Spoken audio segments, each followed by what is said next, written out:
السلام علیکم ورحمۃ اللہ وبرکاتہ۔ معزز سامعین کرام، آج میں پھر آپ حضرات کی خدمت میں عقیدے کے متعلق کچھ مسائل پیش خدمت کرنے جا رہا ہوں۔ سب سے پہلا مسئلہ یہ ہے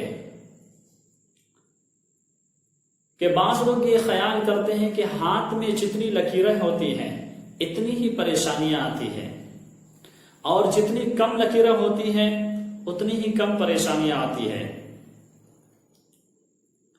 اسی طرح ہم میں سے بعض لوگ اپنے ہاتھ پنڈت کو دکھاتے ہیں اور ان سے بھوشیہ وانی لیتے ہیں۔ اسی طرح نجومی، اسی طرح جیوتش کو دکھاتے ہیں اور کنڈلی بتانے والوں کے پاس جا کر اپنا ہاتھ دکھاتے ہیں، اور وہ ہاتھ دے کر پھر بتاتے ہیں کہ تمہیں آئندہ زمانے میں یہ ہونے والا ہے، فلاں ہونے والا ہے، ڈھمکا ہونے والا ہے۔ یہ بہت ساری چیزیں جو ہے اپنے ذہن میں گھڑ کر، اپنے دماغ سے بنا کر جو ہے پیش کر دیتے ہیں۔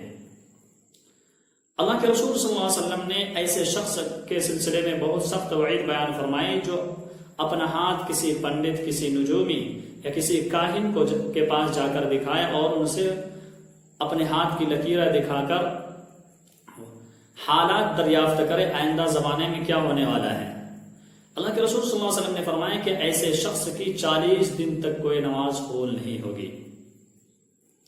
اسی طرح مسند احمد اور ابو داؤد شریف کی حدیث، اللہ کے رسول صلی اللہ علیہ وسلم نے فرمایا کہ جو شخص کسی پنڈت کے پاس، جیوتشی کے پاس جائے اور اپنا ہاتھ دکھائے تو اللہ کے رسول صلی اللہ علیہ وسلم نے فرمایا کہ ایسے شخص نے گویا کہ میرے اوپر جو کتاب نازل ہوئی ہے، جو چیز نازل ہوئی ہے، اس چیز کا انکار کیا، یعنی قرآن کریم کا اس نے انکار کیا۔ اتنی سخت وعید بیان فرمائی ہے۔ تو اس وجہ سے ہمیں ان ساری چیزوں سے بچنا چاہیے۔ ایک تو یہ مسئلہ ہو گیا۔ دوسرا مسئلہ یہ ہے جو ہمارے سماج میں بہت زیادہ مروج ہے، بہت ہی زیادہ مشہور ہے، وہ کیا ہے کہ اگر ہمارا پیر قرآن یا کسی دینی کتاب کو لگ جائے تو ہم اسے چومتے ہیں، ہم اس کا بوسہ لیتے ہیں اور یہ سمجھتے ہیں کہ یہ جو ہم سے غلطی ہو گئی، یعنی پیر جو لگ گیا کتاب میں، اس کی وجہ سے جو ہے یہ چومنا اور بوسہ لینا یہ اس کا کفارہ، اس کا بدل ہو جائے گا۔ حالانکہ قرآن و حدیث میں کہیں بھی اس کا ثبوت نہیں ہے۔ جب قرآن و حدیث میں کہیں بھی ثبوت نہیں ہے تو اس کا مطلب یہ ہے کہ ایک نئی چیز ہے، یعنی بدعت ہے یہ۔ اس وجہ سے ہمیں اس کو ترک کر دینا چاہیے۔ اللہ تبارک و تعالیٰ نے چاہے بڑی غلطی ہو جائے چاہے چھوٹی غلطی ہو جائے، اللہ تبارک و تعالیٰ نے اس کے لیے توبہ رکھا ہے۔ توبہ کا کیا مطلب ہوتا ہے؟ ندامت، یعنی شرمندگی، اپنے دل میں گناہ کی وجہ سے پشیمانی آ جانا، یعنی شرمندگی آ جانا، یعنی دل نے یہ احساس کر لیا کہ مجھ سے غلطی ہو گئی، تو اللہ تبارک و تعالیٰ اسے معاف کر دیتا ہے۔ قرآن کریم کے سورہ ہود آیت نمبر 90 میں ہے، اللہ تبارک و تعالیٰ ارشاد فرماتا ہے وَاسْتَغْفِرُوا رَبَّكُمْ ثُمَّ تُوبُوا إِلَيْهِ۔ جو شخص اپنے پروردگار سے تم استغفار کرو اور اپنے پروردگار سے ہی تم توبہ کرو اور اسی کے سامنے معافی مانگو۔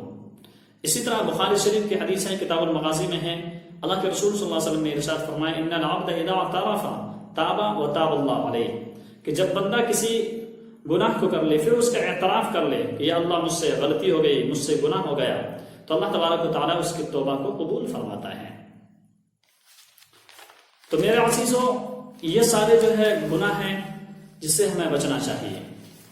اسی طرح ایک تیسرا مسئلہ ہے، ہم اپنے برادران وطن کے ساتھ رہ کر بہت ساری برادران وطن یعنی غیر مسلموں کی رسومات میں سے رسومات ہمارے درمیان آ چکی ہے، توہمات ہمارے درمیان آ چکی ہیں۔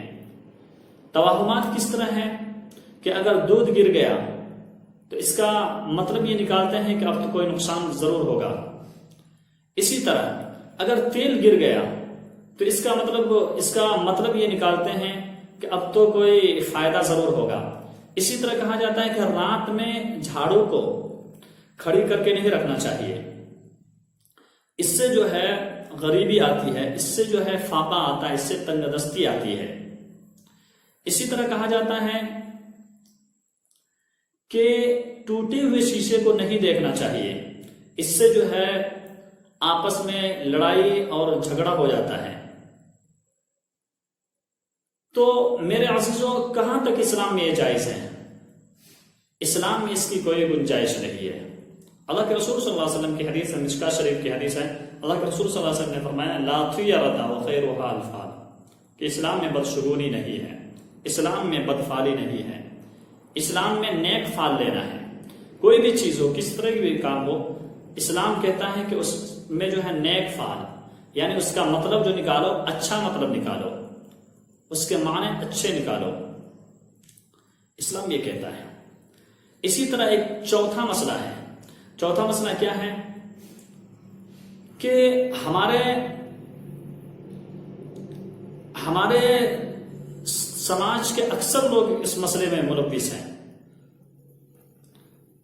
کہ کہیں بھی کوئی مجلس لگی ہوئی ہے، کسی غائب شخص کا اگر اس مجلس میں تذکرہ ہو رہا ہو، مثال کے طور پر زید کا اس مجلس میں تذکرہ ہو رہا تھا اور زید اچانک پھر آ گیا اس مجلس میں، تو اس مجلس میں بیٹھے ہوئے لوگ کہتے ہیں ارے ابھی تو آپ کا تذکرہ ہو رہا تھا، بہت قسمت والے ہو تم، بہت خوش نصیب ہو، تمہاری تو بہت عمر لمبی ہوگی، تم 100 سال 200 سال تک جیو گے، اس طرح کی ان سے جو بات کہتے ہیں۔ تو میرے عزیزو، اس طرح کا نیک فعل لینا یہ جائز ہے، لیکن ایک دوسری بات کا بھی لحاظ رکھنا چاہیے کہ نیک فعل تو لینا جائز ہے، لیکن اس طرح یقین کر لینا کہ زید کا مجلس میں تذکرہ چل رہا تھا، محفل میں تذکرہ چل رہا تھا اور زید فوراً آ گیا، تو اب یہ یقین کر لینا کہ اب تو زید کی عمر لمبی ہونی ہی ہے یقیناً، یہ جائز نہیں ہے، اس کی اجازت نہیں ہے۔ یہ مسئلہ المسائل المہمہ جلد 8 صفحہ 42 پر موجود ہے۔